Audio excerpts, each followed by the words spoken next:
Longtemps, l'homme n'a envisagé la vie dans notre système solaire que dans une zone bien précise appelée la zone d'habitabilité.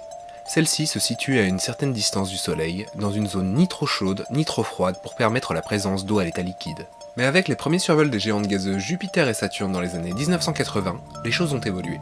Ce ne sont pas tellement ces planètes qui ont changé notre regard sur la possibilité d'une vie ailleurs que sur la Terre, mais plutôt leurs lunes. Beaucoup d'entre elles ont ainsi éveillé un intérêt certain au sein de la communauté scientifique, comme Europe, une lune de Jupiter, ou encore Titan, une autre lune de Saturne. Ces deux lunes mériteraient d'ailleurs une vidéo à elles seules, pour cette raison je n'en parlerai volontairement pas dans cet épisode. Aujourd'hui nous nous focalisons sur la petite lune glacée de Saturne, en tentant de répondre à cette question, pourrait-il y avoir de la vie sur Encelade ?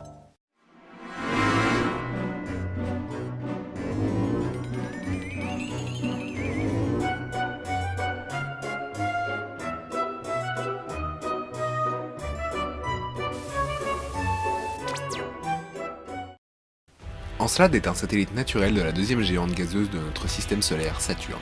Elle orbite autour d'elle à une distance moyenne de 238 037 km, ce qui fait d'elle la 14e lune en termes d'éloignement par rapport à sa planète.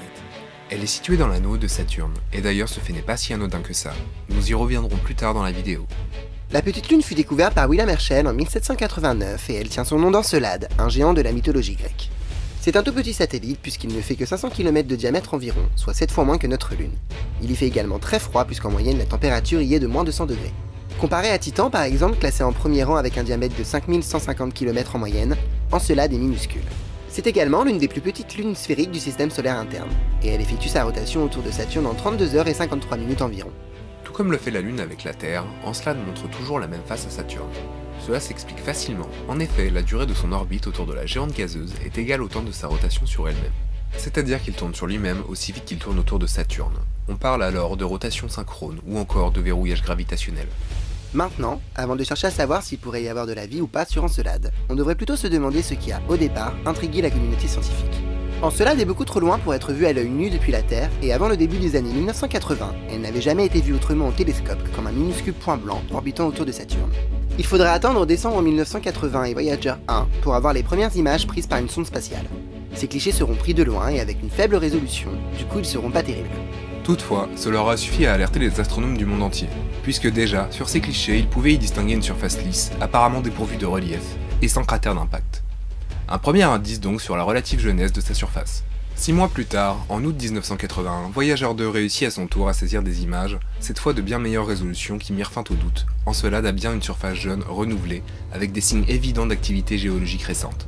Cette découverte fut à l'époque une grande surprise. Comment un corps aussi petit et froid peut-il encore avoir une activité géologique ? Il faudra attendre l'arrivée en orbite saturnienne de la sonde Cassini en 2004 pour avoir des nouvelles de Saturne, de ses anneaux et de ses lunes. Selon les images de la sonde, Encelade est recouverte d'une couche au reflet bleuté qui semble être une couche de neige fraîche. La neige serait épaisse d'une centaine de mètres et indique qu'il neige sur Encelade depuis fort longtemps. Oui, vous avez bien entendu, il neige sur cette petite lune.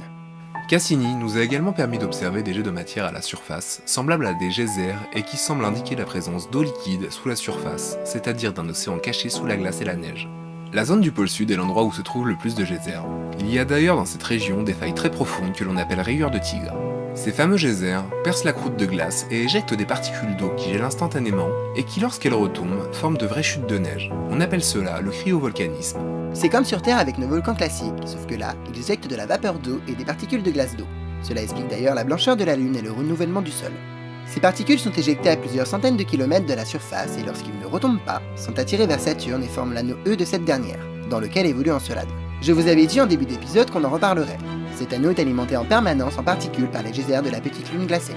Bref, au cours de la mission Cassini, Encelade fut survolée à de nombreuses reprises et à des distances incroyablement faibles, beaucoup plus bas que ce qui avait été initialement prévu. Ainsi, après avoir découvert la présence des geysers sur cette lune, les scientifiques planifièrent un survol audacieux de la sonde, à seulement 48 km de la surface. Cela a révélé une température plus élevée que prévu et a confirmé la présence d'eau liquide. De plus, des composés organiques ont également été détectés.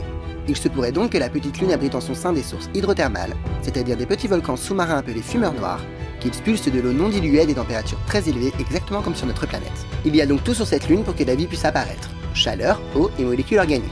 Ce qui nous ramène enfin à notre question de départ, pourrait-il y avoir de la vie sur Encelade ? Avant les années 1980, tout le monde aurait répondu non. Impossible qu'il y ait de l'eau à l'état liquide aussi loin du Soleil, et donc possiblement de la vie. Pourtant, Encelade a bien un océan sous glaciaire. On sait aujourd'hui qu'elle subit un effet de marée gravitationnelle de la part de Saturne.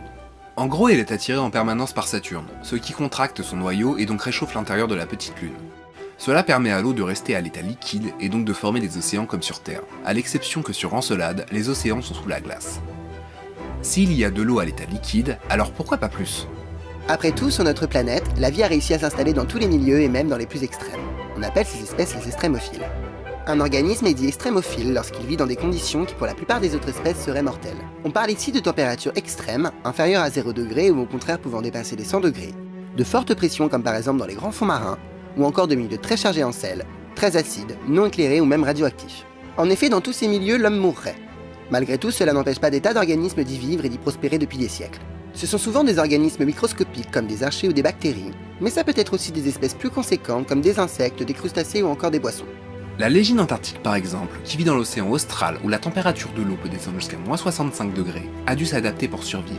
Elle sécrète des protéines antigel dans son sang, ce qui l'empêche de geler dans l'eau glacée. Du coup, lorsqu'on se rend compte que sur Terre, la vie est présente dans tous les milieux, on est en droit de se demander si la vie a pu se développer ailleurs dans l'univers.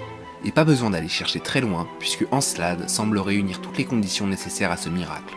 En effet, je vous parlais tout à l'heure des fumeurs noirs, ces sources hydrothermales vraisemblablement présentes sur la petite lune. Et bien sur Terre, ce sont des endroits propices à la vie, qui accueillent beaucoup d'espèces et forment un véritable écosystème. On peut par exemple y trouver des communautés microbiennes, des palourdes, des crabes, des crevettes ou encore des vers géants. Alors pourquoi en serait-il autrement sur Encelade ? Pour finir, même s'il y a d'autres endroits où la vie aurait pu apparaître, comme sur notre voisine Mars, que nous n'avons pas du tout évoqué dans cette vidéo, ou encore Europe ou Titan sur lesquels nous reviendrons, Encelade reste bien l'une des lunes de notre système solaire qui mérite le plus notre attention. Bien que rien ne soit encore prévu, j'espère que dans un futur proche, des missions spatiales vont lui être dédiées et que des rovers y seront envoyés. Cet épisode est maintenant terminé. On espère qu'il t'aura plu, n'hésite d'ailleurs pas à nous donner ton opinion sur la question par commentaire, on serait ravis de débattre.